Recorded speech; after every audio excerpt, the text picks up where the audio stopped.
rencontres de la parole dans les Alpes de Haute-Provence se sont déroulées du mercredi 17 au vendredi 26 août 2016 à travers le territoire.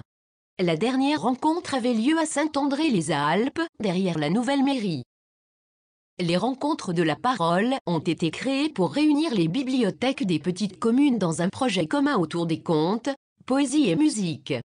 Ce rendez-vous annuel se promène dans le territoire, depuis 2006 initié par Christiane Belleuil, conservateur et directrice de la médiathèque départementale. La venue à Saint-André-les-Alpes n'est pas un hasard, c'est un peu la récompense pour tout le travail autour de la culture et du livre pendant de longues années.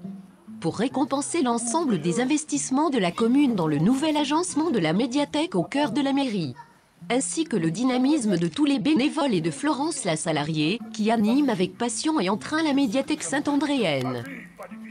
Tout avait commencé par les remerciements de Serge Prato, le maire de la commune, accompagné par son premier adjoint et président de la médiathèque Pascal Serrano. Ils ont remercié la directrice de la venue de ce programme dans la commune et de l'ensemble du travail autour des bibliothèques proposées par la médiathèque départementale tout au long de l'année. Ils ont ensuite félicité la directrice pour sa future retraite et souhaité bienvenue à sa remplaçante. Ensuite, place au spectacle présenté rapidement par la directrice au public nombreux à avoir pris place sur le parking sous les éclairages dignes d'un théâtre. Plus de 100 personnes se sont installées, nous disait le maire. Une belle balade comptée sous les étoiles et les lumières de la ville. Le public a semblé heureux de cette rencontre musicale et raconté avec de multiples intonations, tantôt chuchotées, tantôt parlées, puis chantées avec talent et la gestuelle de circonstance de Jean Guillon rehaussée par les accompagnements musicaux d'instruments parfois surprenants. Une belle promenade dans l'imaginaire qui fait oublier pour quelques heures la réalité. Tout se conclura par le verre de l'amitié sous les projecteurs, où chacun refera un peu l'histoire du moment. Un bûcheron veuf vivait seul avec sa fille. Chaque jour, il partait dans la montagne, ramassait du bois, faisait des fagots qu'il allait vendre en ville. Ou d'ailleurs, il restait pour se reposer un peu, parfois même il y passait la nuit. Et le lendemain, il recommençait.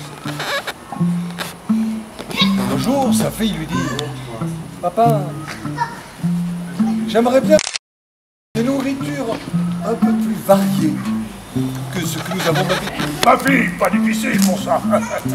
Demain matin, je partirai plutôt dans la montagne, je ramasserai puis comme ça, j'en vendrai plus et je te rapporterai des choses merveilleuses. Bien avant Potron Minet, le bûcheron va loin dans la montagne et ramasse une énorme quantité. Il revient, c'est le petit matin seulement. Mais sa fille, qui avait oublié la conversation de la veille, avait fermé la porte à clé.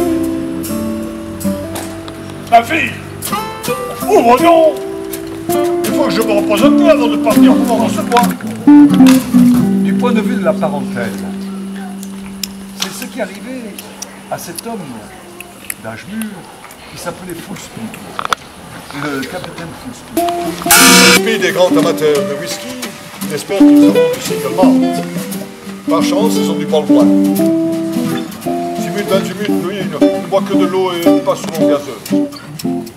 À table, le ballet des serviteurs est chorégraphié par un chef de rang chauve qui porte monocle. Les chambres, ou plutôt les suites, sont celles de vieux hôtels de luxe à tous la joue encore. Les œuvres d'art sont un peu désuètes, le confort un peu assoupli, et les salles de bain complètement démodées. Mais enfin, ils se font plaisir à se montrer, chacun leur suite, et puis ensuite ils vont se coucher, chacun dans leur lit, troué. Le lendemain matin, au petit déjeuner, Simut Bensi, confie à son capitaine, il est très embêté, car il pense avoir perdu un papier